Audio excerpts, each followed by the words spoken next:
They were really the only. Okay, here we go. Yeah, here we go. I mean, I'm just gonna say that you brought up a good point. The Briscoes had a great weekend, and the Briscoe brothers, the Briscoe boys, they fucking I'll tell you, those guys right up Quite there with the Dudleys and others. I mean, they are real brothers, so that makes it even more of a bond. But the fact that just like LOD, just like the Dudleys, just like the Bulldogs, they've had belts everywhere they've gone. Midnight Express, I mean, Jim Cornette talks about them boys like he hails them as something special. So there's something.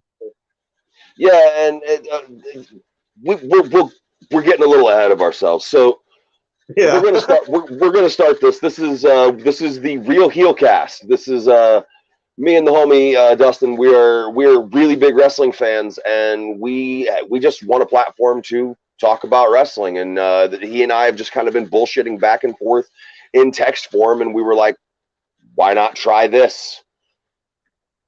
Yep. Why not? So I talk all the time with people, so why not just do it live and see what people think in the chat?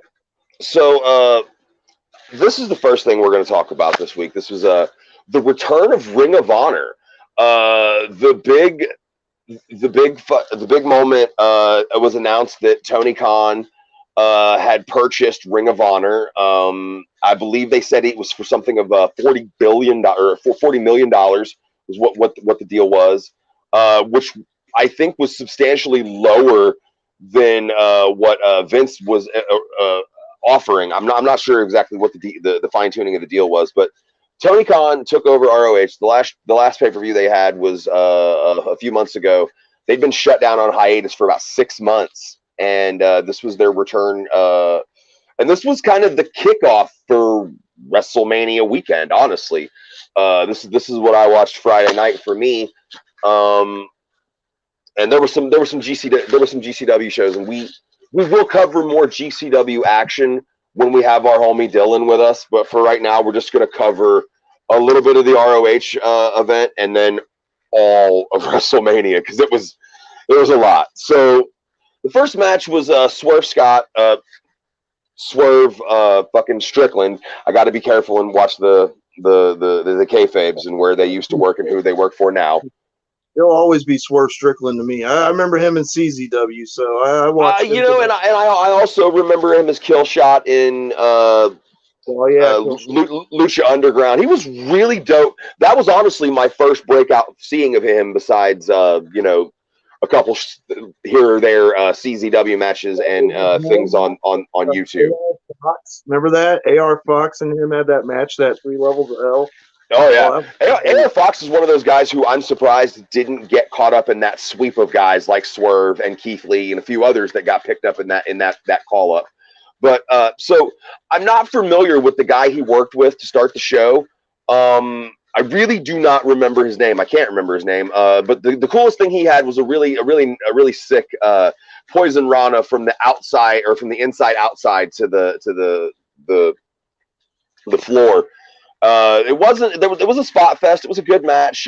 Swerve picked it up with the JML driver, which is just it's next to the one winged angel. I think it's one of the most devastating finishers that's happening right now. And I'm glad they're letting him use it because that thing they showed him use on Dynamite, that flying foot stomp to a seated opponent, just wasn't. It was cool looking, but it wasn't a finish, and it felt like a wet fart to the end of his debut match. I don't know how I feel about them making him look like a rap entertainer because I love it. I hope they lean into what WWE missed out on. They had a chance for legitimate crossover success with Hit Row. Yeah. Hold on a second. Oh, damn, he's off camera. Y'all just stuck looking at my ugly mug. Go ahead. I just had to plug my phone in real quick. So no, you're good. Down. I got my shit on a battery charger. I come prepared. There we go. But yeah, so yeah, you already have a guy that comes out with another guy that has the boom box and the guy's rapping. Well, you know what though? Think about battle raps between him and Max Caster because both of them can legitimately rap. That's not gimmick shit. They can both write and flow. Okay, well, if that's a legit thing and they're making it like, something that they can use to, yeah, I could see that because I think Matt Caster, is that his name? Max. Max Caster. Okay, Yep. he seems like when I first saw this going on, I was like, okay, he's trying to do the Doctor of Thugonomics thing, only he's got his homie with him. He's doing it better. He's doing it better because John Cena was kind of one note. It was but, kind of easy rhymes that wasn't very difficult. Max Caster's coming out with some deep metaphors and some really punchy catchphrases and fucking jabs at some of the people. So in future episodes, we'll talk about some of the stuff he said about a one Samoa Joe. But we're getting bogged down here. Moving forward, one of the better surprises, Tully Blanchard brought out his newest acquisition, which was the Machine, Brian Cage. Which I think getting Brian Cage away from Team Taz, getting him away from all of that dysfunction that was happening around his past run is the best thing they could do for that man. I think it's genius to move him away. And I guess they're still worried that he can talk, so now they're putting him with Tully Blanchard, which Tully can still talk, I guess. They're still giving him a live mic. He hasn't said anything that's got anybody canceled yet. But him and Ninja Mac had a great match. Brian Cage won because why wouldn't he? Picked it up with the drill claw, which I know you got love for old school Scott Steiner. That's that Steiner screwdriver, that suplex into a pile driver. How was that a move? Only Scott Steiner says, you know what? I'm gonna go vertical suplex into tombstone pile driver. Called the Steiner screwdriver. and then everybody looks at him and goes, okay, Scott, great idea. I'm not taking it. Not from him. Not from any fucking body. So the biggest event for me for this pay-per-view was FTR versus the Briscoe brothers. And that's the only one I watched. You know what? I can see that being how a lot of people felt. We'll talk about the main event with Bandito and Jonathan Gresham, but before they even started, the crowd was chanting, "This is awesome," because it is history in the making. It is literally, as we were saying before we got started, two of the best pure legit tag teams left in the business. Like, people who only watch WWE, they get to kind of see and appreciate. They get to kind of see tag team wrestling because the Usos do it and because the New Day does it. But legitimate, good, story-driven, great tag team wrestling lives and breathes on the indies and really thrives in ROH/AEW. And this is a team like FTR that used to be the Revival were such a throwback to, as you said, the Midnight Express. Their theme song sounds like an old 80s fucking, wrestler's theme. And Cash Wheeler's hair, that mullet, is just getting so much more feathery. And my girl just wants to find him and shave it. She hates it so much. But this was the Midnights. If we're going to compare this, FTR and the Midnights and the Briscoes were definitely in the position of LOD. And just there's been so much mouth running back and forth from both teams. If you've been following these promos, this shit has been hilarious. They were headbutting each other before the match started. Oh man, they were so ready. And then as soon as it starts, the FTR boys slow it down. We're gonna start off quick and slow it down. They didn't shake their hands and they slowed it right down. It was like, no. Yeah, they worked their match in the beginning. Oh man, I can't go beat for beat because we don't have time for that. But if you have the ability to watch this match, go back and watch it. It is. I don't give a fuck if Meltzer gave it 5 stars. I don't care. Who cares about that rating? Me as a fan and every other fan I've talked to on the internet and elsewhere says it's one of the best tag team matches you will ever see. Period. Ever. Yeah, there's a reason that they were talking big on it when they came out at Dynamite and they took on the Young Bucks. They're on a winning streak right now that they deserve. I love seeing them go over the Young Bucks, but the thing is, I hope they build on that because How crazy is it that FTR faces? I don't mean to cut you off, but how crazy is it that FTR baby faces? Think about the entire time you've known of the Revival / FTR. They've been chicken shit heels who could work their asses off. That's what they've always been. This is a new feeling, and I'm for it. I like it. I'm sad that it came at the fuck. I'm stuttering because I'm high. The sacrifice of the Briscoe brothers. We were talking about this. It's a shame that because of the things that were said in tweets that have since been apologized for, Warner Media does not want to work with the Briscoe brothers, which means they can't book them on AEW. Which, you know what? You know what? I'll say something. If that's how it has to be, fine. But they can't work in ROH. Their company, 12-time tag team champions. Do you know how long you have to be with a company to be 12-time tag team champions? They can't work there. They gotta be booked in fucking NWA and Impact. No offense to those promotions, but really, they should just go to GCW and stay there, man. I mean, well, they just lost to Effie and fucking Alley Catch. I know. Which.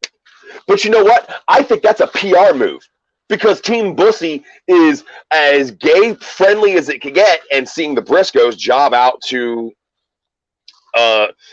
fucking Effie, which no disrespect, I love Effie. His gimmick is amazing, but seeing that might earn them some, I don't know, some PR. But I have one more thing to say about this, and then we'll move forward.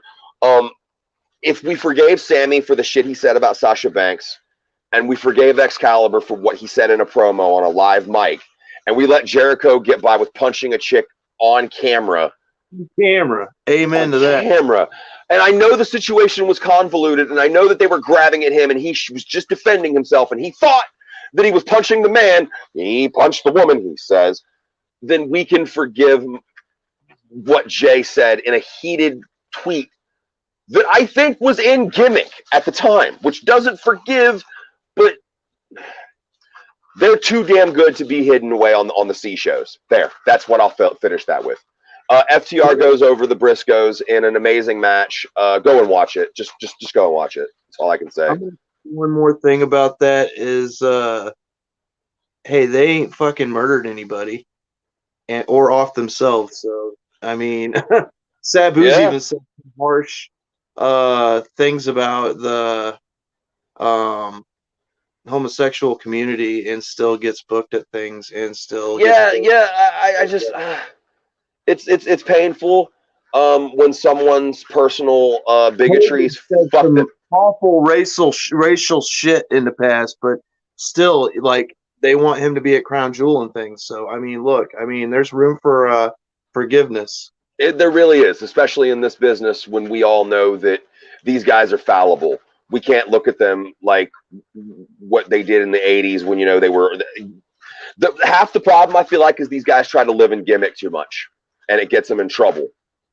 Yeah. But so the other really good match of the night was Jonathan Gresham versus Bandito, and this was should have been the main event to the last show before they went on hiatus. Bandito is such an uncanny blend of Eddie Guerrero and like Edge. He's so big and strong, but he's so agile. Some of the things he can do, I'm a big fan of this kid. You should definitely go check him out if you didn't. And Jonathan Gresham is such a pure wrestler that he doesn't even have a finish, quote unquote. They always just say anything he does could pin you and beat you. And it was crazy because he beat him with a roll up from the ropes. Like, this was really not a typical indie wrestling match. Like Bandito wanted it to be. There were times where he tried to make it a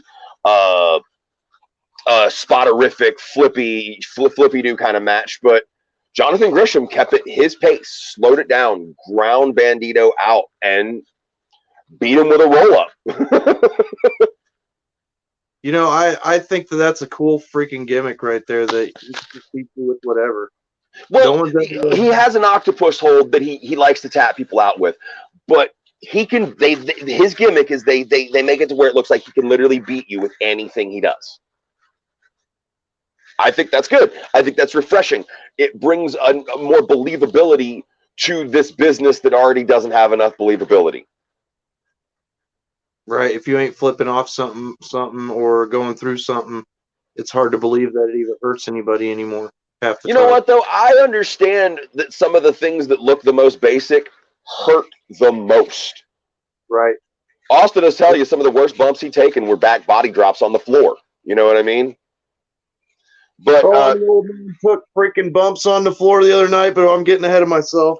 so to close this, to send everybody home happy, Jay Lethal comes out, and him and his boy Sanjay Dutt, who is, if you know Sanjay, Sanjay's been on the X Division. Sanjay's been all over the Indies. He's a great worker, but he's moved into a producer role, and also evidently he's moved into Jay Lethal's lackey, because him and Jay Lethal kind of jumped Jonathan Gresham and beat him up and took his title. But to send the crowd home happy, Samoa Joe makes his ROH return after umpteen years. Who knows? I could go Google it, but I don't care. It was a long time that Joe's been away from ROH, a company that in the beginning of ROH, him, Danielson, Punk, Low Key, they were the pillars. They were the people who made that company what you wanted to watch. Homicide, I'm forgetting people, but you get what I'm saying. And Joe came out and he did what Joe does, and he choked out Sanjay Dutt while Jay Lethal watched. In a press conference, Samoa Joe's made it very clear that he wants to work both shows. And from what we've seen, he's going to work both shows, AEW and ROH. And I know everybody's saying he's old, which he is, but if he can stay healthy, Joe is a value to any company that he's involved with, backstage and in the ring. Now, do you think it's I mean, it's great that he went back to ROH, because that's where he, was starting off. I remember him. Oh, hold on. All right. We had I remember, was that ROH? No, that wasn't ROH where he feuded with Necro Butcher. But what I was gonna say was, I remember seeing Joe. Yes, it was.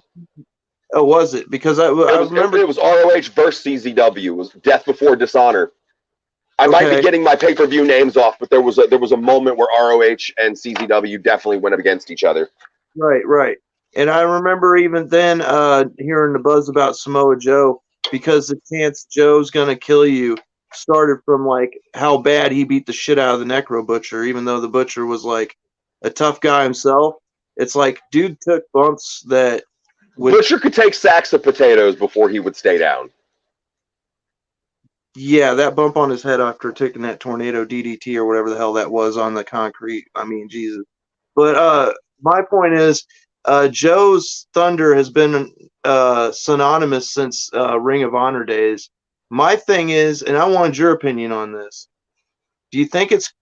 I mean, yeah, AEW is a big company, so of course he's going to want to jump over there for the money and everything. But he hasn't even messed with Impact, and Impact was the biggest part of his career.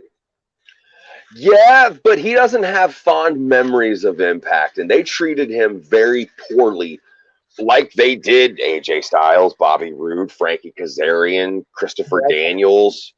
I got your point there.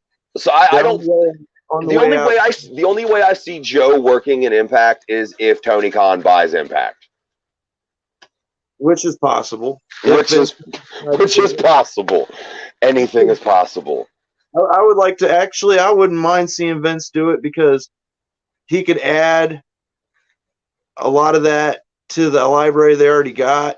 But then again, when AEW gets its own streaming service, if you had Ring of Honor, Impact, and AEW, all three on there, just like when you had WWE or WWF and WCW and ECW at the beginning of WWE Network, to have that variety would be freaking awesome. I think he's going to go even deeper. I feel like he's trying to get a working relationship with New Japan. I feel like Tony Khan's point is to literally work with everyone but WWE. And who knows, we might be getting worked with this whole Cody Rhodes thing. Maybe it was a talent exchange that we don't know. Who cares? Whatever. We'll talk about that. But the next, the ROH is a return. If this is going to be going forward, how they go, I'm in. I want to see. I hope that the Briscoes are allowed to work in their company. That's my closing thoughts on Supercard of Honor 2022. Yep. The next event. Do we have any questions? Do we have any questions? Anybody in the chat? Is anybody even watching? Anybody in the chat? So we're good. That's how it goes. Whatever. So the next event was Stand and Deliver. I told myself I wasn't going to watch this, but I did. I did watch it from your critiques and you telling things I needed to see. So I wanted you to know I did check it out. So Stand and Deliver NXT, the final nail in the coffin of the Black and Gold brand. Are you going to call it that? Because I'm calling it that. But when we're done with wrapping up this show, I will say something that makes that all full circle. So here we go. Right. I got you. Well, I tuned into it late, and I haven't watched a rehashing of it. The first match I saw was the ladder match. Is that the beginning of it? Yeah, I'm pretty sure the ladder match was the beginning. Okay. All right. So I did see it from the beginning. The only I remember the ladder match being really good. Yeah, NXT usually always has really good ladder matches. Holy shit, though, the guy that crashed and burned and missed that, like the guy rolled off and he hit his full arm onto the. Oh God, yeah, that was a bad one. Grayson Waller, he really impressed me with his vertical leap. Some of the jumps he was doing, jumping up and grabbing guys off of the ladder. Usually other guys have to use a ladder to get that high to jump and grab guys. He was doing it from the mat up. So that impressed me. I'm not a big fan of that guy, but seeing that was like, holy shit. And he definitely was the guy who took the bumps in this match. Yeah, definitely. And good on Cameron Grimes. I think that Cameron Grimes has he has what it takes to eventually, I would say, since he's riding high right now, 6 months down the road, I see him becoming a good push for being the actual champ. And if Braun Breaker's still doing this whole thing and he's still the champ, I see Braun Breaker leaving NXT within the next 2 to 3 months. That's what I'm saying. So I could see Cameron Grimes being the guy that could possibly hold the company for a little bit longer because it seems like they've got a lot of faith in him. And I'll say this, other than shaving the guy, because I thought that him being hairy made him kind of like I'll be honest, he seems like a rehashing of Michael P.S. Hayes. He does have a little bit of Freebird going there with that marvelous chest fro. Yeah. So this is a question for you because you've been watching NXT more than me lately. Who was the big dude on the outside that wasn't Trick Williams? Big guy on the outside. Giant Arabian-looking motherfucker. He was massive. Oh. You know what? He isn't even in the match. He was somebody's fucking hench. Yeah, somebody's muscle. But here's the thing, though.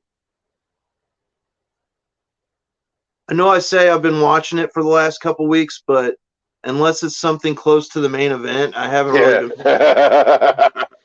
It's really hard. That right there is a goddamn. It's proof that NXT has fallen so far.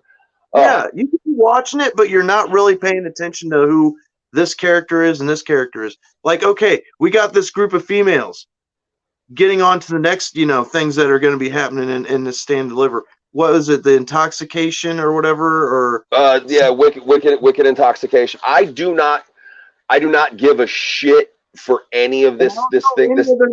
I don't know any other name. I know that Gigi Dolan used to be Priscilla Kelly, so I know who she is, and everybody knows who Mandy effing Rose is.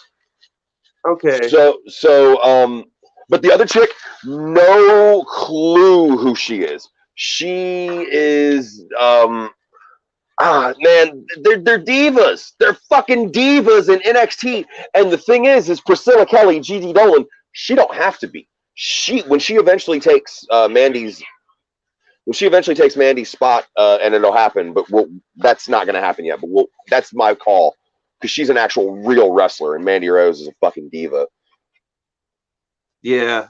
So I mean, to come up to finish your what you was touching on like that, it's like, yeah, I'll watch it, but there's so many times I'll pick up my phone because I'm bored.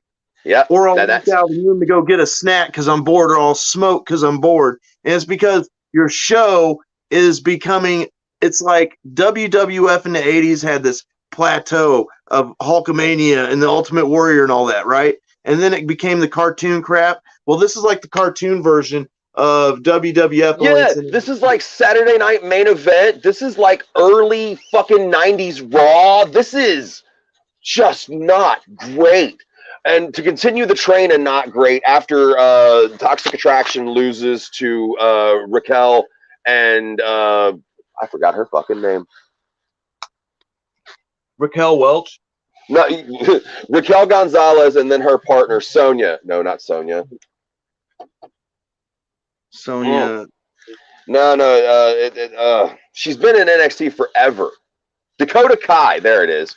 She's got peach-colored hair now. Yeah. She's a little more, I don't know, girly than she used to. She used to be a real badass. They beat Toxic Attraction because whatever, who cares? And then the next match to talk about is Tommaso Ciampa versus Tony D'Angelo. Is that his name? And I thought Tommaso would have this one in the bag, but then... Oh, so me fucking too. I know that you're supposed to go out on your shield, but Tommaso didn't have to go out on... This is the equivalent of Baron Corbin beating Kurt Angle. You get what I mean? Yeah. This guy did not deserve that honor. Sorry. Don't care. I've not been impressed. His gimmick is good, but I've not been impressed by Tony D'Angelo in the ring once. Not once. I could think of a lot of other people that I'd rather see him go out. But Tommaso goes out and he does his greatest hits, pats himself on the back. He looks like he's gonna put Tony away with the fairy tale ending, but no. He kicks out. Whatever. DDT on the concrete, which Tommaso exposed earlier himself, so he sowed his own poison. And as soon as he pulled it back, I was like, Chekhov's fucking concrete floor. That has to get used now. Yep, a little foreshadowing. But which is good storytelling, so I can't fault that. But Tommaso goes out to Tony D'Angelo. But the big feel-good moment here, Triple H comes out, hugs him, and they have their little thing or whatever, and that is your nail. That is your nail in the coffin. That is the death of the black and gold brand right there. What you're saying now. Okay, now I understand it. You said it all come full circle. Yeah, I still ain't done, but that definitely turned the circle a little more. You ain't got Johnny Gargano in there. No more Johnny Wrestling. Johnny Gargano, he can go wherever he wants. If he goes back to WWE, cool, but he can go wherever he wants right now, and I want to see him be happy in his life. And if he doesn't come back to wrestling for a few years, good on him. Go raise your fucking son. There were so many people that were there that were so good about a year ago. So pivotal. Think about at one point, we'll talk about 3 years ago, 4 years ago.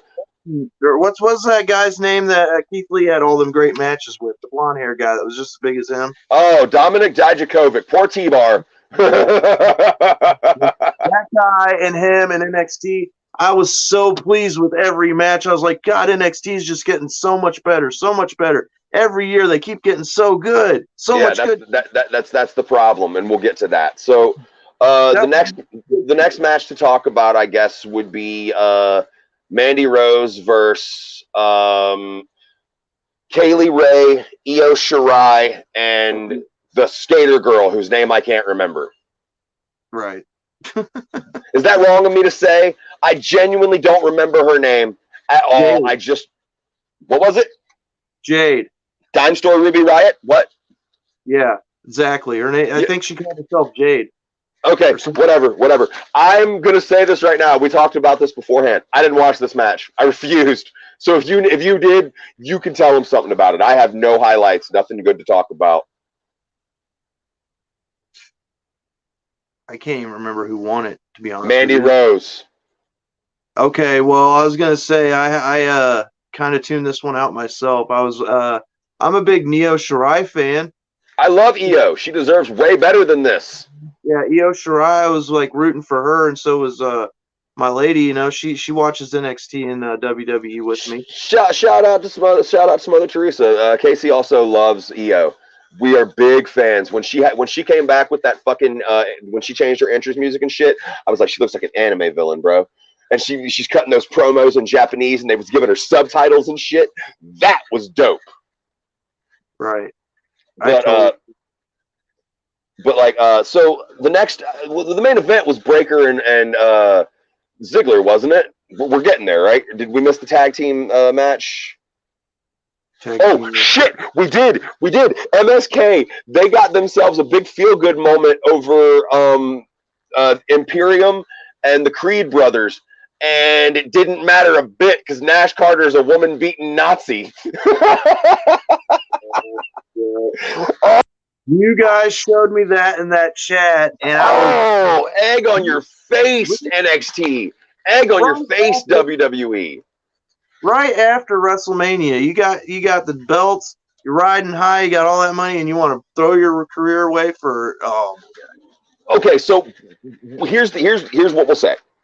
The picture was old, and it was a different friend who had it, who sent it to the ex, who he may or may not have beaten.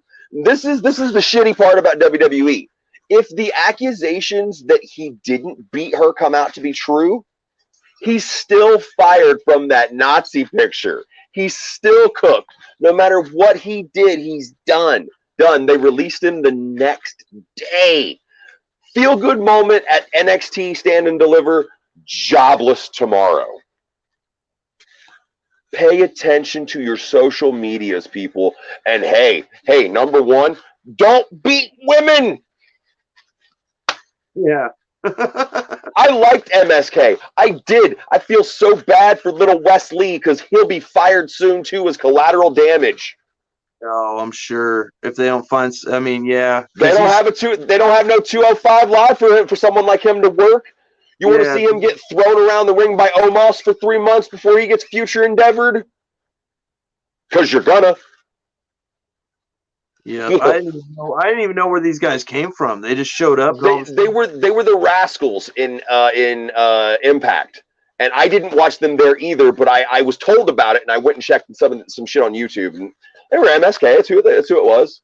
But yeah, evidently her name was Kimber Lee. She worked the Mae Young Classic a few years ago.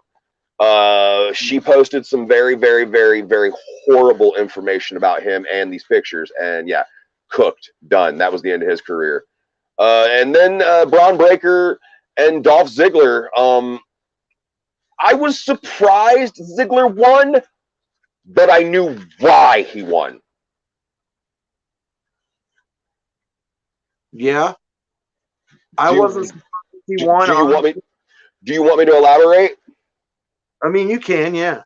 The feel good moment for Breaker came at Raw, winning his NXT title back in order to ingratiate Raw fans to Braun Breaker because they'll be seeing way more of him real soon. That's true, but the next night we're getting ahead of ourselves again, but on Monday night, he did get the belt back. Yeah, that's what I'm saying. That he won his belt on Raw to get the crowd to recognize who he is. Instead of giving him the moment to stand and deliver, they swerved everybody because everyone thought that was going to be a for sure. And here's the thing. Dolph Ziggler has been brought in this match to make Braun Breaker look like gold. That's what he's done. He's bumped his ass off for him. He's been thrown around. He's given him the DZ fucking treatment. You know what I mean? And any rough edges that Breaker might have had from coming off of his feud with Ciampa, this was a good thing for him. I hate his finisher. I hate the spear. I hate the press slam, or I hate the gorilla press into a fucking power slam. I think he should use Scotty's double underhook power bomb. Personally, he uses it as a signature. Why not use it as a finish? Yeah. Has he used the Steiner recliner yet? I think he used it a little bit when he was working slightly heel against Ciampa, but I haven't seen him use it against anybody in a long while. And yeah, so Dolph Ziggler goes over Braun Breaker in a pretty good match. A lot of interference from Bobby Roode. Every time I see Bobby Roode, I say out loud, "Bobby Roode, do you remember when you were glorious?" Because I do. I remember when he was Beer Money, or even before. Fucking what was it? Team Canada. Team Canada. He was their goon. That's basically what he was supposed to be with that fucking hockey hair of his. Fucking love that with Scott D'Amore. Oh God. Petey Williams. Shout out to Petey Williams working as a writer in WWE. Talk about really finding a place to land after your professional career ended. Oh man, yeah, and I mean they had some great people in NXT for a lot of years. I mean, Norman Smiley.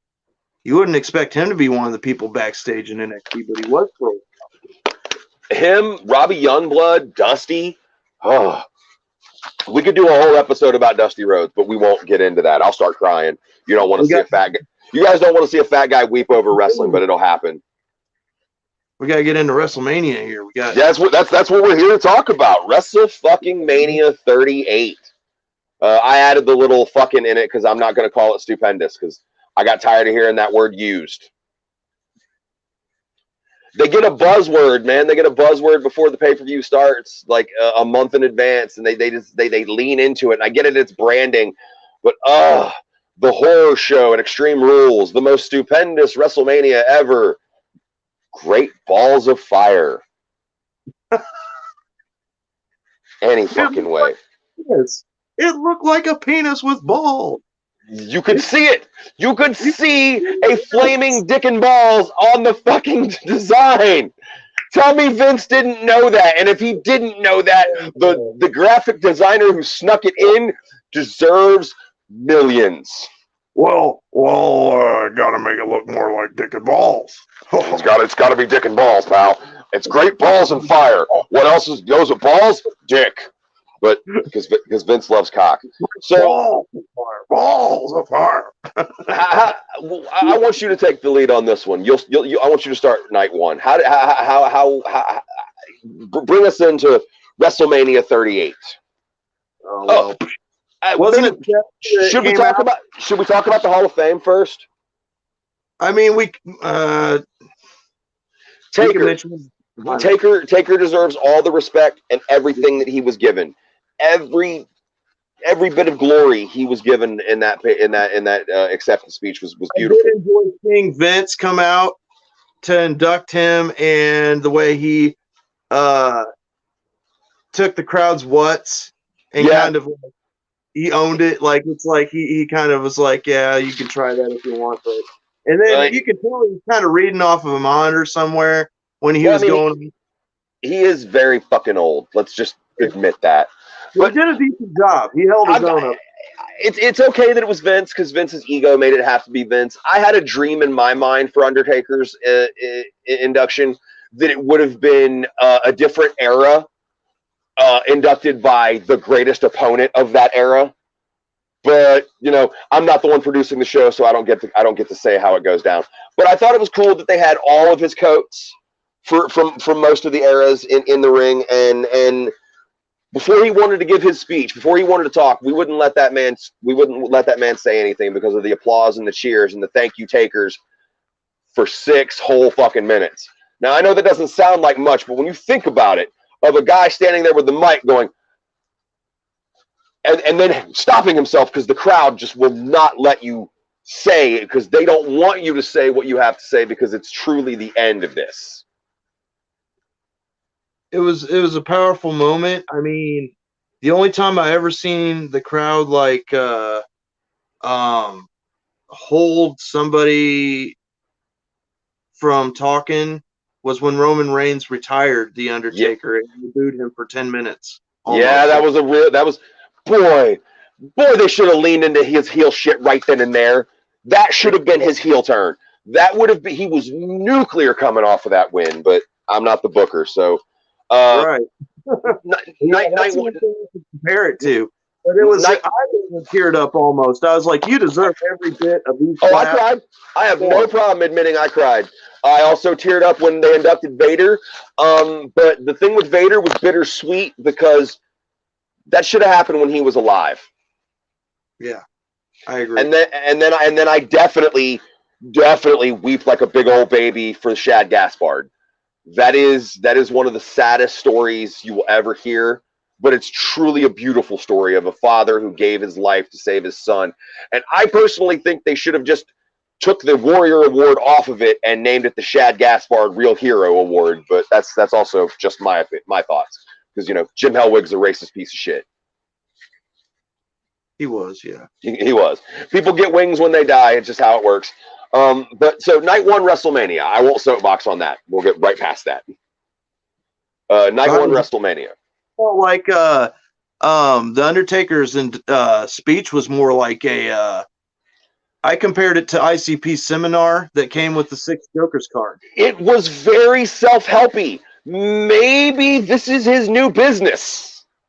Yeah, he says he's going to go on a tour now and do a where he can do speeches. So this is like a good practice for him. I think he has a lot of future ahead of him to do this and keep him away from the professional wrestling ring forever. It would be like without the Undertaker gimmick, would be such a. I would have figured he would be a quiet guy and didn't like to talk. Think about that. He said, "I want to introduce you to Mark Calloway. You've known the Undertaker. I would like you to meet Mark Calloway," and it was really special. I didn't mean to harp on this for too long, but Triple H said it. So many people have said it, and I'll say it myself. There will never be another one like him. There's never been a gimmick that has been so transcendent, and it could only have been so transcendent because of the guy underneath it. One of the greatest workers ever. Bret Hart likes to call himself the best there is, the best there was, and the best there ever will be. And I'm sorry, Mr. Canada, that honor goes to Mark Calloway, The Undertaker. Yeah. Even when he was hurt, even when he was too old, he never said never. So he carried WWE in their shittiest times, and they barely ever let him be the champion. He was the only character that never got corny.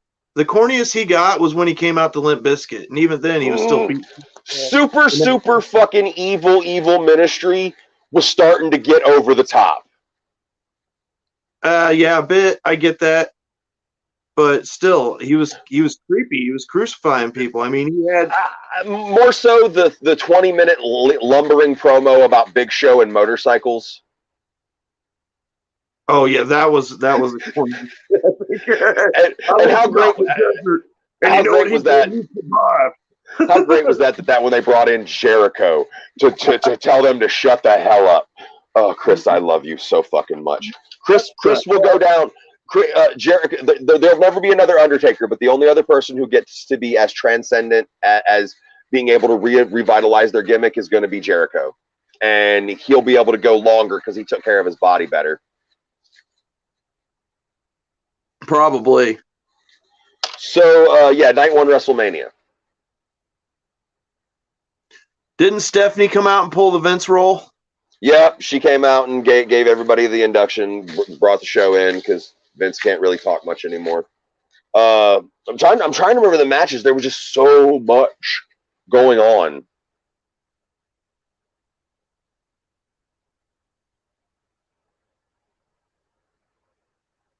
Yeah. I think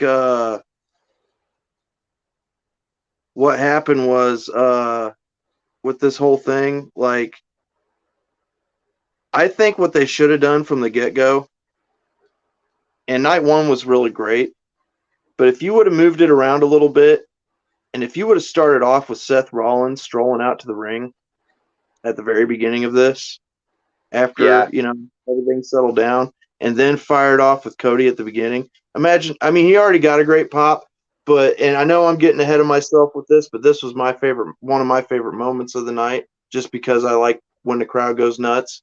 Mm-hmm. If they would have done that starting off, I think it would have made night one even bigger and better and something more special, because the way Yeah, wrestling's been going these days, sometimes. I mean, was that a SummerSlam when Brock was like, "No, I'm doing my match first"? yeah, because he wasn't the main event. He was like, "Fuck it, I'm going last." Right. He also pulled that at a Mania when he knew he wasn't going to go on last. Him and Seth went first. But I genuinely can't remember the first match of the night. Like, I really can't. Can you? I'm trying to think. It's been, dude, when you watch that much wrestling, Yeah, it was a lot of wrestling in one week. trying to think of what even the second match was, because I only remember the ones that I wanted to watch, because I would sit there A and lot of shit was watched kind of half paying attention. So, okay, here's the big beats that I can remember from night one. Logan Paul was way more athletic than I was going to give him credit for. I think they should think about, and I know he's got his own shit going on and he probably doesn't need it, but the guy should definitely think about, since he's got it, you can tell he's got it, kind of like how uh Pat McAfee seems to have it going for himself too, with the whole I think that they're natural athletes that are showsmen. Think about Drew Carey getting chokeslammed by Kane, and then think about what Logan Paul was doing. You know what I mean? And yeah, he's a d-bag, and I can't stand him, but it looks like he learned the business enough to be able to perform. Now, this is the one that I don't care for. The Miz turn on Logan Paul after beating the Mysterios, which I don't give a shit for Dom Mysterio. If that's horrible to say, I'm sorry. I'm unimpressed. I enjoyed seeing him come out with his real dad's fucking attire on,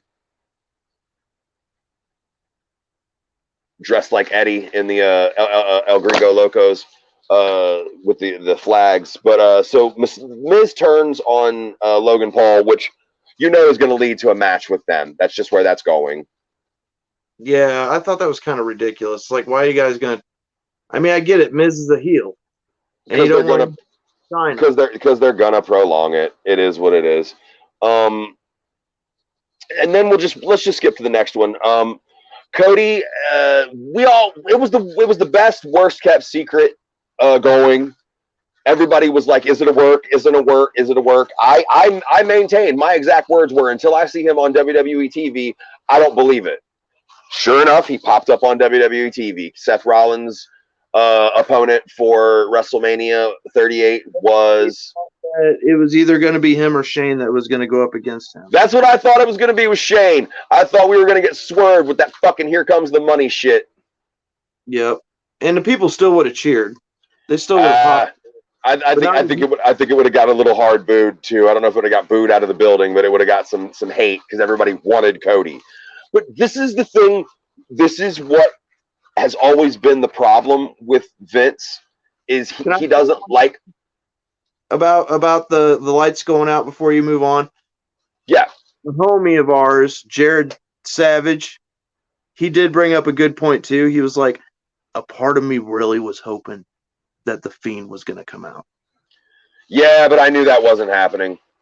I don't know what Wyndham Rotundo is doing, but it's not wrestling, so it is what it is.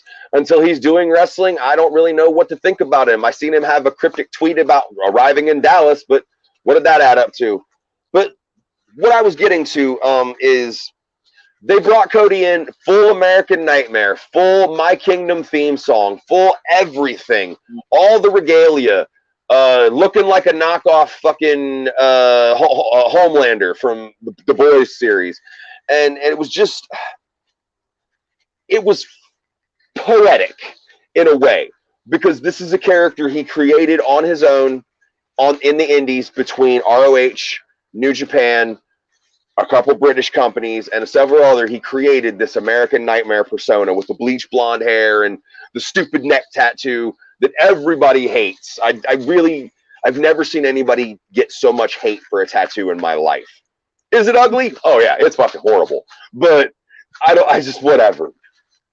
But when he rose up out of that fucking floor, wrestling has more than one royal family. You're right. The crowd lost their shit. Collectively, everybody was cheering and screaming. And then Seth and Cody went on to have the best pure wrestling match of the weekend of WWE programming. Yeah, I was gonna say that hands down. I thought the two wrestling clinics of the night of the two nights, like of each night period, was gonna be this match, possibly. You didn't know because those two haven't really worked together, unless they did a long time ago as Stardust and whatever. But the other one I was thinking of that would be a really good textbook fucking all out wrestling match was AJ and Edge, which we'll get to. But yep, on night two. So here's one we forgot while we were talking about it. It dawned on me, and the only thing to talk about was poor Rick Boogs. So Shinsuke Nakamura and Rick Boogs, they had a tag team title match against the Usos, which everybody knew that the Usos were going to win this match. There was no reason to bet against them. But in an ill-conceived spot, Rick Boogs tried to lift both Usos, and he blew out his quadricep and patella tendon. We're looking at 6 months before the big guy comes back. We wish him a speedy recovery. I gotta say this. When I first saw it happen, I was like, well, the other Usos, hopped up there. Why is he putting more weight on him? And I thought, was that to make him collapse because he didn't want him to slam his other partner? No, I think the spot was supposed to be he carries them both and does like a Samoan drop or something. Okay, I could see that, but the way I saw it, I was like, well, wait a minute, did they do that at first? I almost thought they got the guy hurt on purpose. And I thought it was a work for a second. But then I seen how they rolled him out of the ring and the camera went off of him completely. Poor guy had to be carried out. They couldn't even get a stretcher down there for him. He had to be walked by our other large men like a baby out of the arena. Yeah, all the way down to his knee, I guess, like the tendon and shit. Yeah, not a good first showing for his debut in WrestleMania. So shout out Rick Boogs. If he could like not really deadlift them, but like have more stability going up instead of having the added weight just thrown on there like that. Maybe it was WrestleMania. He shot for the moon. It happens. Not like doing this fucking shooting star press and almost breaking his neck. Yep. Okay, but I wanted to finish something I forgot to mention on Seth and Cody. And we talked about this off chat. I think that we now should brand Seth Rollins as Mr. WrestleMania. I can't ever think of a bad WrestleMania match he's ever had. Yeah, we did say that. And I said something about how he's got that cockiness about him that HBK used to have, and he knows he can always have a good match with anyone. He could wrestle a broom. I think that hands down that when it comes to WrestleMania season and things like that, the Authority put so much stock into Seth Rollins back in the day, and they've groomed him so much to be that go-to guy that who else would you have had go up against Cody that would all around have a great match like and just deliver. No botches. No botches. Even Cody's fucking weird-ass moonsault. Seth was there to catch him. I was going to say either him or AJ Styles. And then Cody gets the win with the 3 crossroads and a flip-flop and fly. Shout out to Dream. Dusty was watching, and he was happy for his boy. Yeah. That was, dude. Yeah. I had tears. I have no problem admitting it.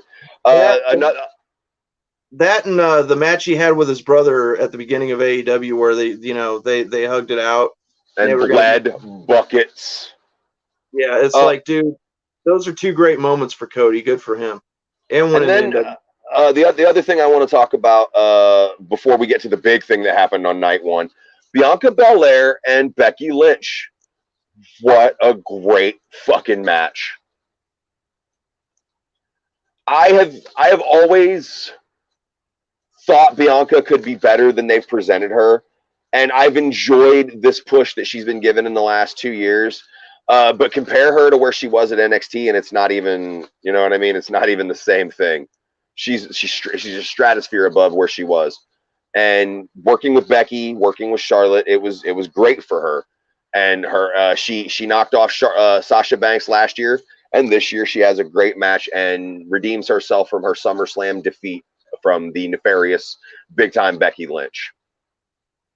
Yeah, I think that if things were adjusted at all in this WrestleMania, I think that, like I said, I would have started with the House of Fire with the whole Cody reveal with Seth waltzing out to the ring like, "Oh yeah, I'm this big stud, first match of the night." That would have been great. And then I would have had Stone Cold and uh, KO, which we're going to get to. I would have had them go up and do their thing before the girls, because this match, hands down, was the best in my opinion, besides Cody and Best Stone women's Cold. match. It was the best women's match. It was the best. It was one of the best parts of night one.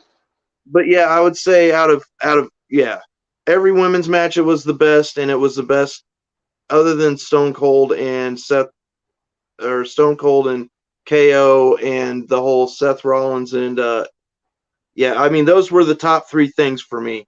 And the Yeah, whole yeah, I co-sign that. Cody Rhodes, Bianca and Becky, and then what we're going to talk about now. Steve Austin makes his amazing return to the ring after decades.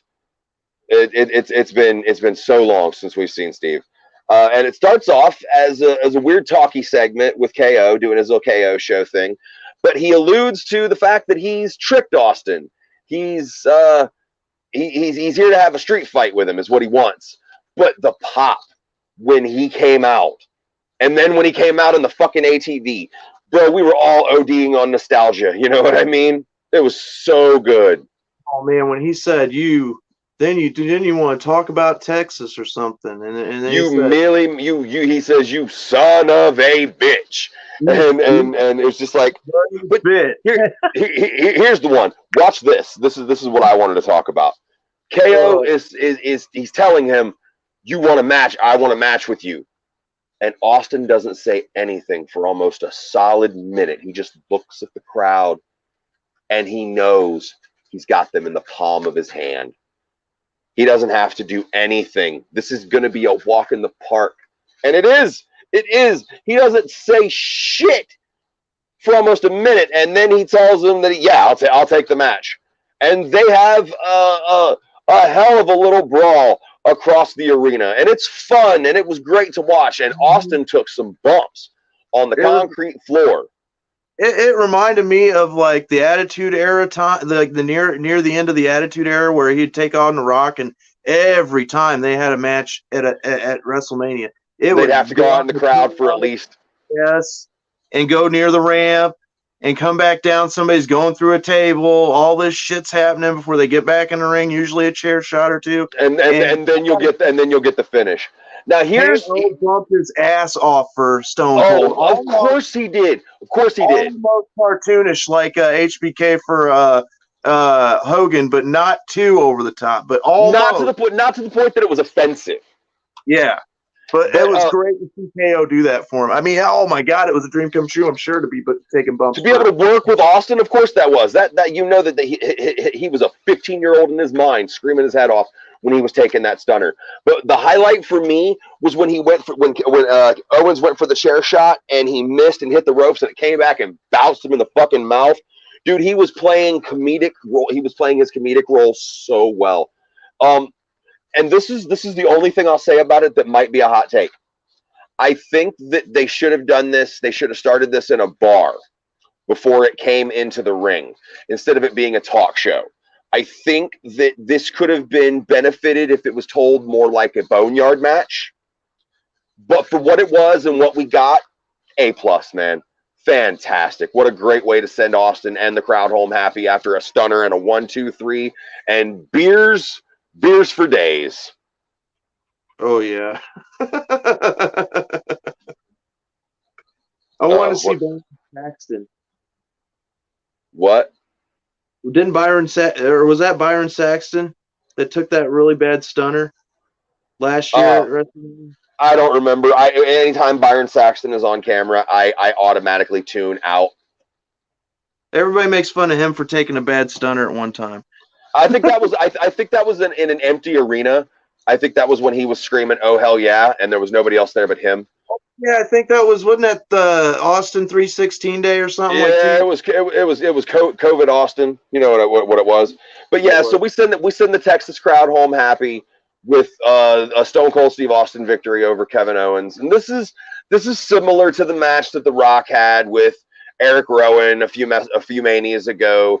Like I said, it was just a glorified tumble around. He took some real bumps though, which really surprised me. But he hit all the old beats. He stomped the mud hole. He walked it dry. You know what I mean? All of us knew what he was going to do, and it was great. It was great for what it was, and it didn't have to be. He didn't get that Fez press in there. No, because I don't think he needs to do that anymore. I don't think his knees are going to let him. But that was I used to love it when he did that, and all them right hands, all them fake. Oh yeah, absolutely. That was classic Stone Cold, vintage, as Michael Cole would say. But so night one, we talked about it. Our favorite points were Cody Rhodes, Bianca Belair, and Stone Cold Steve Austin. Yeah? Yeah. Okay. Night two, we start with Triple H. And a man who's known for his long-winded, self-aggrandizing promos kept it short and sweet. He said, thank you. He said, welcome to WrestleMania. And he left his fucking boots in the ring. And if that doesn't shut up all of his detractors, I don't know what else will. In a point where he could have taken his own time to suck his own dick, like everyone accuses him of doing, and he didn't. And I thought it was poignant, and I thought it was beautiful. So that officially means that he's done. Done. I didn't notice it when it was happening. Like I was like, is there something in his hand? And then I looked down and I seen the cross with the game cross. You know what I mean? You know exactly which one I'm talking about. I seen it on the side of the boot, and I was like, oh shit, it's over. But I mean, he had a heart attack. His doctor straight told him, you will die if you keep doing shit like this. He's got a wife. He's got kids. He's got kids. Yeah, that dude. I feel like this WrestleMania had a lot of send off. You know, it had to. It had to. We saw The Undertaker, we saw Austin, and we saw Triple H, and Vince McMahon, and Vince McMahon. We'll get to that. Getting a little ahead of yourself. We're apologizing because we watched all of this, but it's been so fucking much that we watched in a 72-hour period, and then weeks later when we're talking about it. Next time we'll try to be a little bit more thorough, but we have 3 whole cars to talk about, and we still have a little bit more to go before we're done. So we apologize if we missed anything, and if it bothers you that much, blow me. But okay. You know me, man. I'm a heel. I don't give a shit. ain't no face turns happening here. But so the New Day, I don't know the match orders. I'll probably get these all off. The New Day come out dressed like Big E, which I thought was beautiful. I hate the fact that Ridge Holland's inexperience has robbed us of at least 5 years of Big E. It's taken 5 years off his career. I don't care what anybody tells me or what anyone says. When he comes back, we're going to see a different style. We're going to see some changes in Big E, and I am goddamn mad at Ridge Holland for that. Sorry. Yeah, I'm not happy with it either, man. And I didn't like seeing it. It was hard to watch. And then they tried to use it for heat on WrestleMania. When we're all trying to have good vibes right now, they got to show him get his hurt neck. Yeah, they tried to use that for heat, and that did not work for me. I honestly did not watch this match. I'm sorry, Woods and Kofi. I did not watch this because it was sad for me because I couldn't stop thinking about poor Big E. So, and you know what? Poor fucking Pete Dunne, who has to sit on the outside looking like a Peaky Blinders reject. Yeah, and New Day didn't even win that match, I don't think. No, they didn't. They didn't. And he called Butch. That's sad because he did a lot for NXT and he did a lot for the UK brand too, even though it ain't here anymore. yeah. So. But this is another one we since we were not really going in order, I have to come back for. RK Bro versus the Street Profits versus the Alpha Academy in just a goddamn fun match, man. Just so much fun to watch. I've been a detractor of WWE for a little while. I've talked a lot of shit, but I have always maintained that Matt Riddle and Randy Orton working together has been one of the best things that's happened in a very long time for both men's careers. I really feel like this is like a Team Hell No vibe, and when it finally does end, we're going to see great heights out of Matt Riddle, whatever. I know what his real name is, kayfabe. Probably, but all I do is I keep watching it, and I'm like, dude, Matt, you're playing this naive character that's like RVD like, and he's just gonna turn on you, dude. I keep thinking that every time I'm watching. One day. Here's my thoughts on this, because we'll talk about the match in a second. But this is my thoughts. I think it's going to be Matt Riddle that turns on Randy Orton. That would be interesting because if he beat him to the punch, because that could be his excuse for it too. You've turned on every partner you've ever had. And I was just beating you to the punch, and you're right, he has, and that's why I feel like it would be really fresh, and it would be a great way to break Riddle out of this goofy ass knockoff RVD gimmick. But not that I haven't liked it, because it's been fun. It's been really fun. But if they ever want him to be a serious character, that's what's going to have to be what happens. Is he has to be the one that kills RK Bro. But that isn't what happens tonight. Tonight, we watched Matt Riddle perform a springboard avalanche RKO onto Montez Ford. That was a thing of beauty. Chef's kiss and all, dog. That shit had me jumping off my chair. I was ready to mark out. And I love that Alpha Academy is the best parts of Heavy Machinery and American Alpha. And I was a little worried about their tag team, but they have gelled so well together. And, you know, the Street Profits are the Street Profits. They're always going to give you a great match, no matter who they're in there with. This Heavy Machinery, though. I knew they were dead the minute Otis was getting pushed. Tucker had Marty Jannetty stamped on his forehead. And all Otis sit there and go, yeah. Or, oh yeah. Yeah. We used to talk about this. He was like basically being wrestling Chris Farley. Yeah, basically, yeah. And it was not a good homage. But yeah, so and then Randy Orton picks up also another great out of nowhere RKO on Chad Gable, who goes for a flying nothing to get caught with the RKO. 1, 2, 3, RK Bro. They remain the Raw Tag Team Champions. Once again, an RKO ends up being one of the spots of WrestleMania altogether. I mean, it's this time it was actually not Orton's RKO though; it was somebody else's. But it was Matt Riddle's. Man, that shit came out of nowhere, and he hit it so clean. But that was a good match. Gable Steveson. I always say his last name wrong. Gable Steveson was in the crowd, and while Matt Riddle and Randy Orton and the Street Profits were having a little red Solo Cup toast, they invited Gable Steveson into the ring. And it was interrupted by Chad Gable, who comes in doing this shush gimmick, which I fucking love. This thank you shit he's doing, this overly enunciating his words, being this slimy little worm. To think that they were going to leave him as poor Shorty G. That was, but anyway, right. But Gable Steveson is this dude's Kurt Angle. That's what he's gonna be. That's what they're trying to make. That's what they're earmarking him as. And he comes in to get his little props from the boys, and it's like I said, it was interrupted in there with a sprinkle of Damian Sandow in there. Instead of going "You're welcome," he's always going "Shush shush." Yep. You're right. It is really good. It is really good. It's great gimmick work. But so he comes in and he tries to shush Gable Stevenson, and he gets thrown around like a sack of potatoes for his trouble, because that's what's supposed to happen to you if you do that.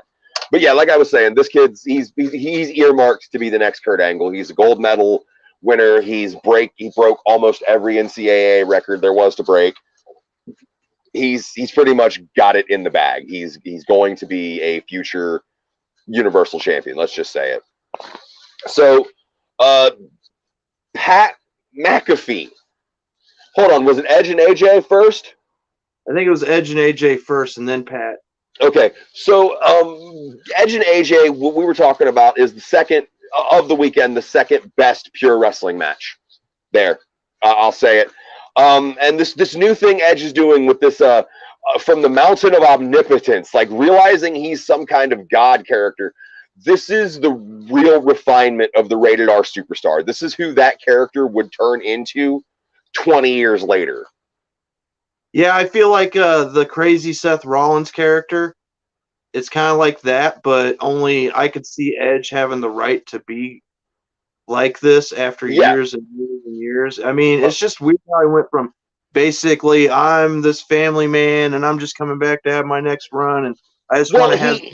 He said that in his promo after he concertoed AJ. He was like, the Edge who showed up last year would get eaten alive by AJ Styles. So I need the pit bull. And he said the way to bring him out was to concerto him in. And in doing that, he realized he doesn't give a shit about any of us. He's better than all of us. And he showed it with that fucking entrance, man. Just looking like the Lord of Darkness coming up in his throne. And with the fire and the new song by Alter Bridge, that guitar riff is just, it's nasty. And then I had chills going into this match, man, because I was like, oh, this is going to be awesome. Like I've always wanted to see, because you saw Christian going to Impact back in the day, and you had the opportunity to see him go up against AJ and at times, but you never saw him go up against AJ. No, you didn't. And but AJ, it's kind of funny because he hit his face off the bottom of the star on his way out for his entrance.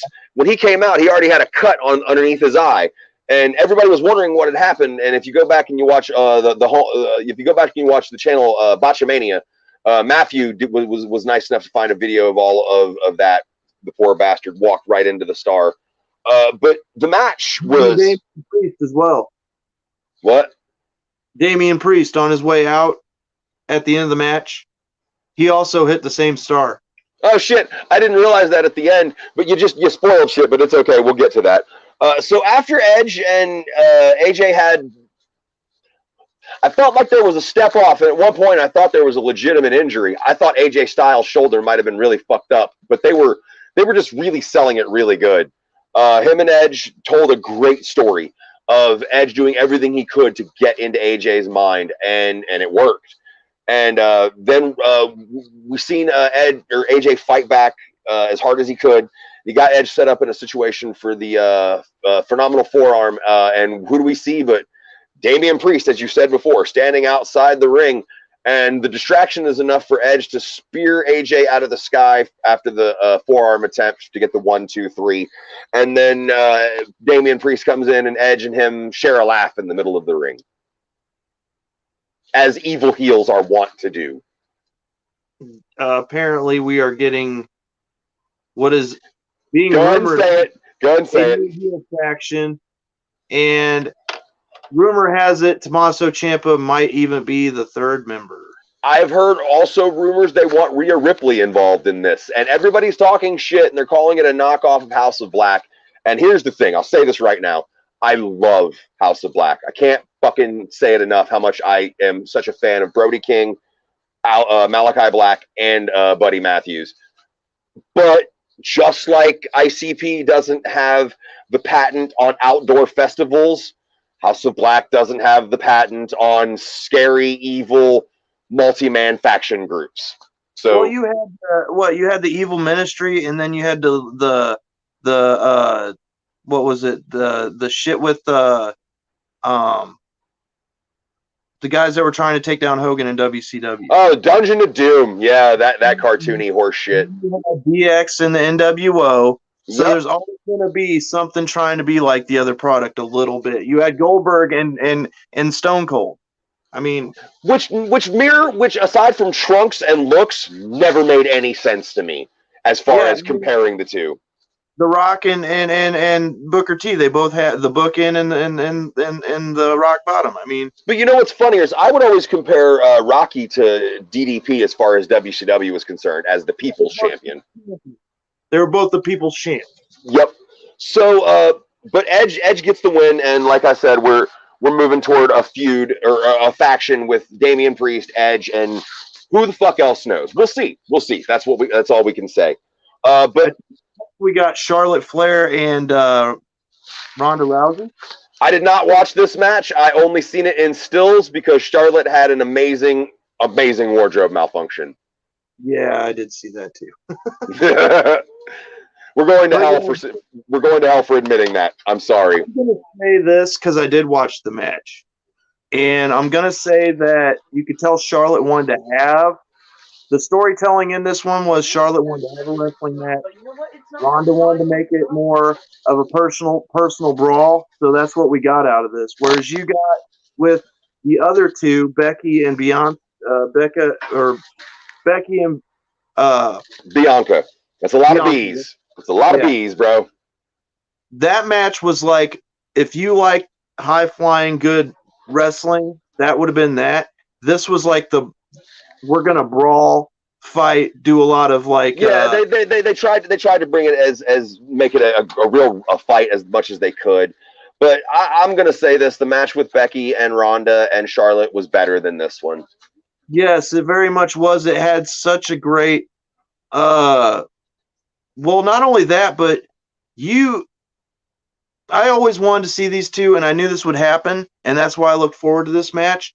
And I was glad to see Charlotte win, honestly, because I don't see any reason why Ronda should go over in this business. I'm tired of ex-UFC stars being booked as gods. There, I'll say it. Just because is Ken Shamrock, because back in the day he was built to be the most dangerous man. Yeah, and it was. But could you imagine legit world's most dangerous man Ken Shamrock versus fucking beast Brock Lesnar? Both in their prime would be a great match. It would be so fucking good. Oh man, but that's never gonna happen. So let's not talk about that shit. The next match, Pat McAfee versus Austin Theory. Now, Vince McMahon has unfortunately given Austin Theory the kiss of death and said he'll be a future Universal Champion. So I feel like he's got Drew McIntyre treatment written all over him. He's getting that chosen one rub. But Pat McAfee. Oh, wait a minute. Ooh, we missed one. We got to go back. Sami Zayn versus Johnny Knoxville. Oh shit! Yeah. See, that's how this happens when you watch too much wrestling. Yep, there's another name for this, the Too Much Wrestling podcast. Oh shit. So Sami Zayn and Johnny Knoxville had such a fucking fun match, dude. Oh my god. So many spots. Wee Man body slamming Sami Zayn, Party Boy coming out and party boying to distract Sami Zayn. Points to Sami Zayn for being a perfect foil in this whole thing. Yeah. For the Jackass Boys. And points to the Jackass Boys for taking a fucking beating. Yeah. The three of them, Knoxville, Wee Man, and Chris Pontius, all got their asses beat on. But for me, the highlight of the match was they were off camera and you couldn't see what was going on. They were rigging shit so you didn't see it. But Sami Zayn goes to run away from Knoxville and the big hand swings around and just fucking waffles him in the face. I laughed so hard on that shit. It was everything about this was good. Like it didn't matter if Knoxville was a great wrestler. It was so much fun. Like this was all this was for, was to giggle and laugh.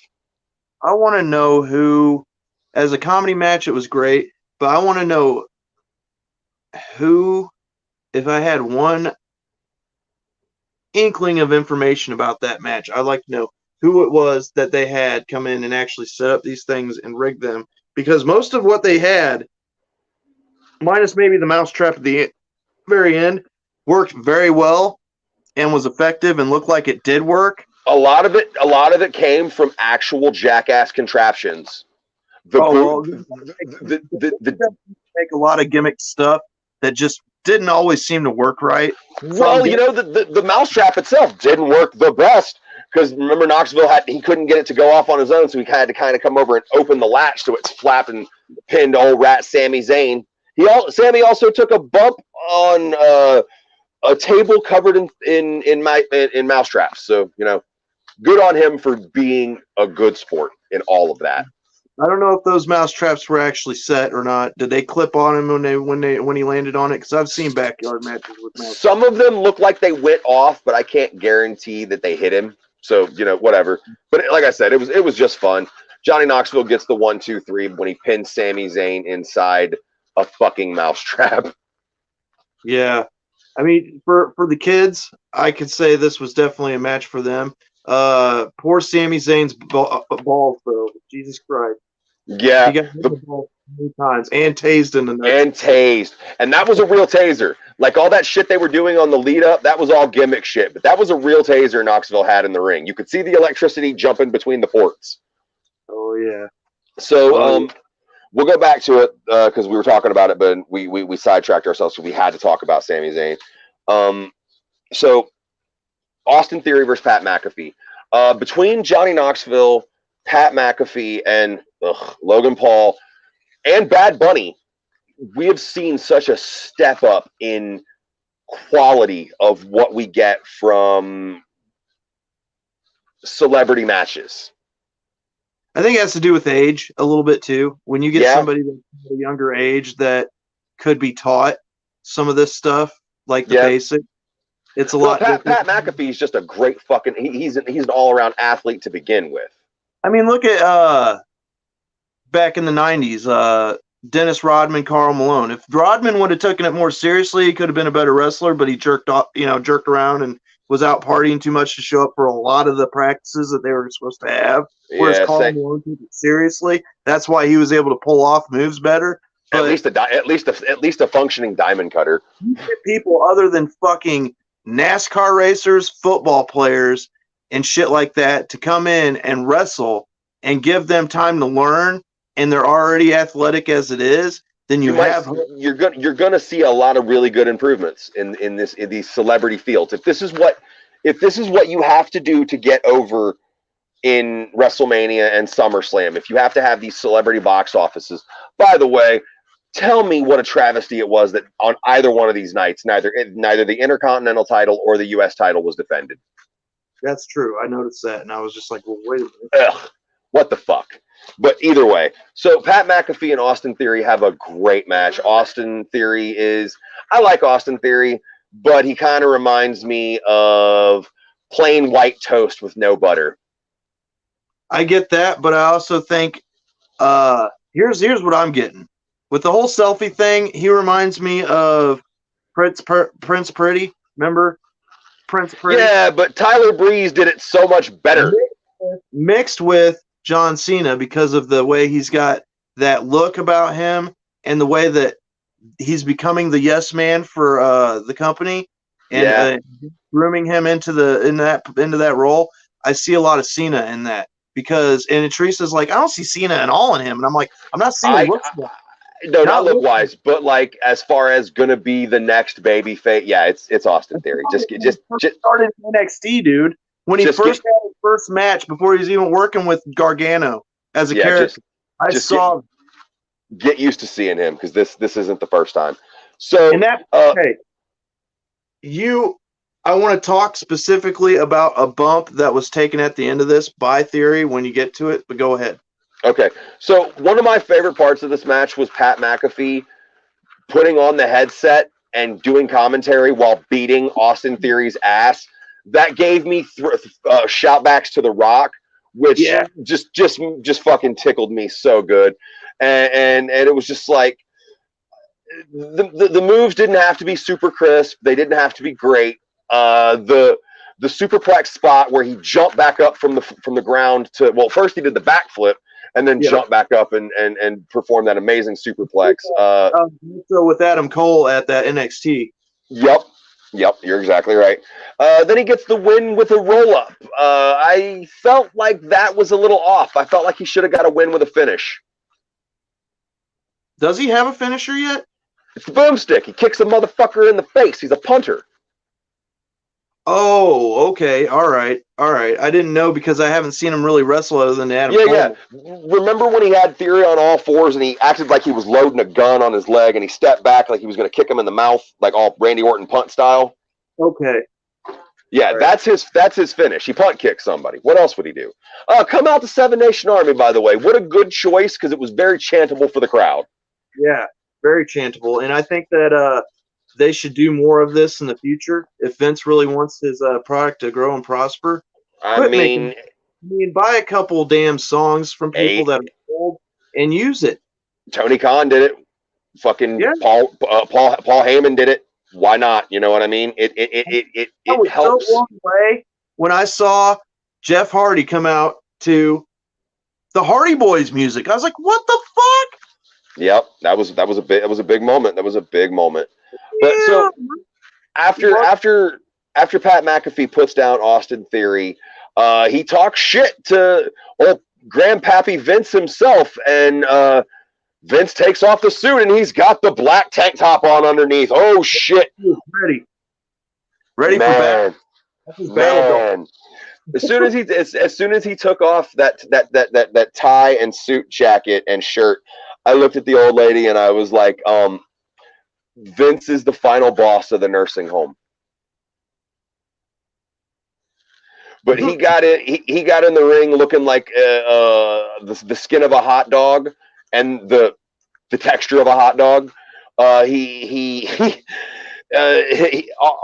Pat McAfee goads him into a match. He gets in there and Austin Theory jumps McAfee.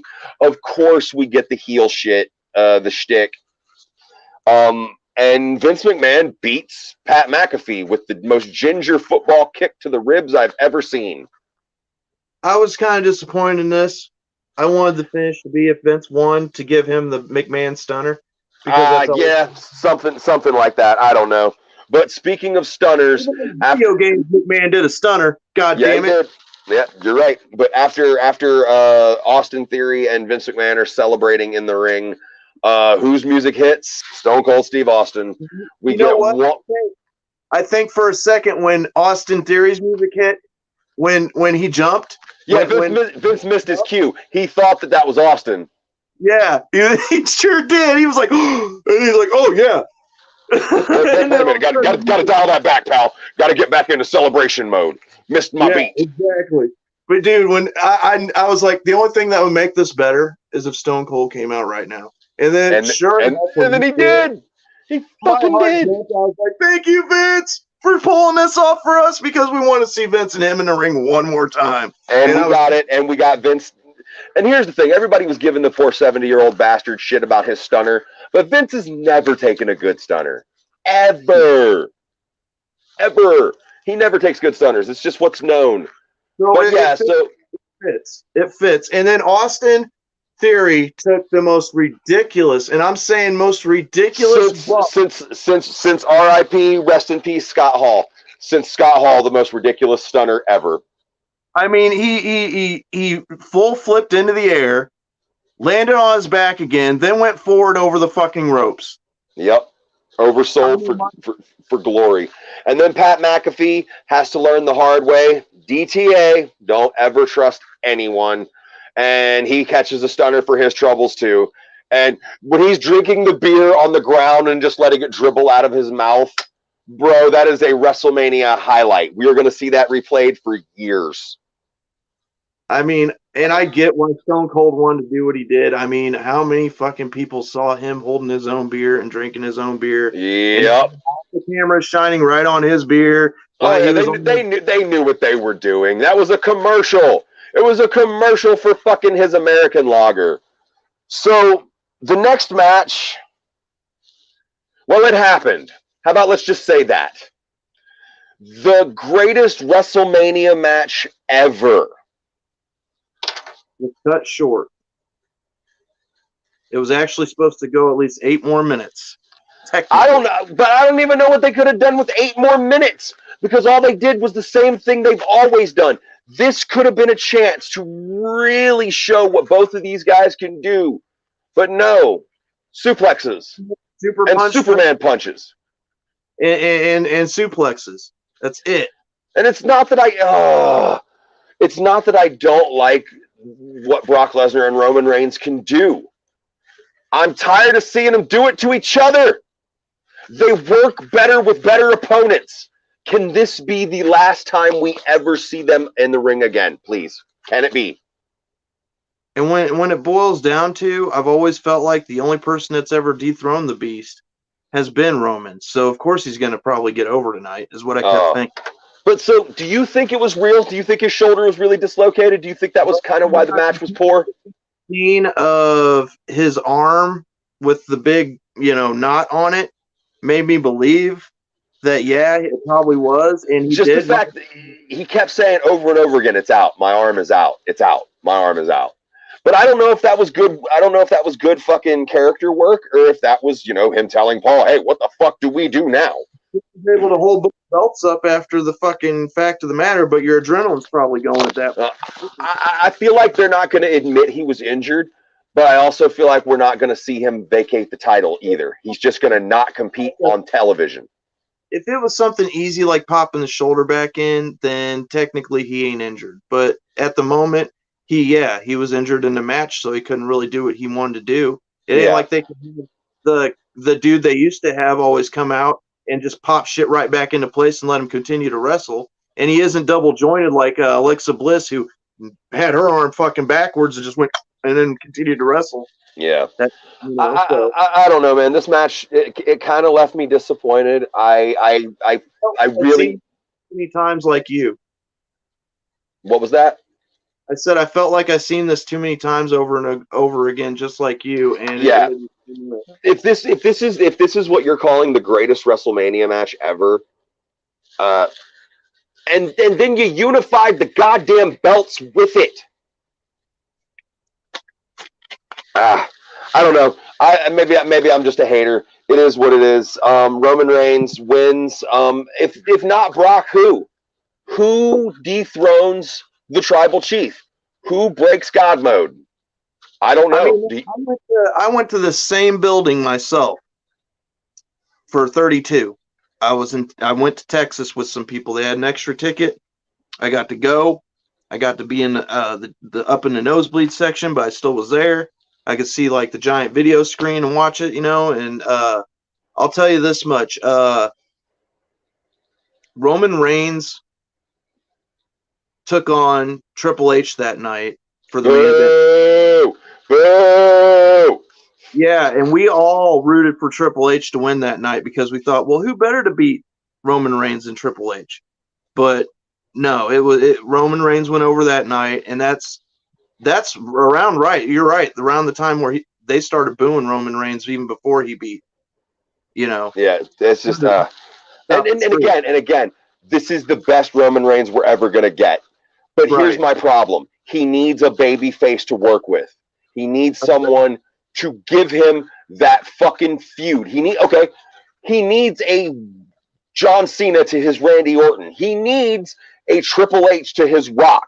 His Rock to his Triple H. You know what I mean? Like everybody who they put up against him, he's made them look stupid. Nobody's come close. Nobody's been given the rub from being in a match with him. You think they brought Cody in to possibly be that totally white? I don't know, man. I really don't know. Because Cody can get real hateable real quick. Yeah, but so can Roman Reigns. So exactly, that's what I'm saying. So I don't know. It's just the both of them could be just insufferable on screen. But so that was WrestleMania weekend. It was great. It was a great week. It was a great weekend of wrestling. Was it perfect?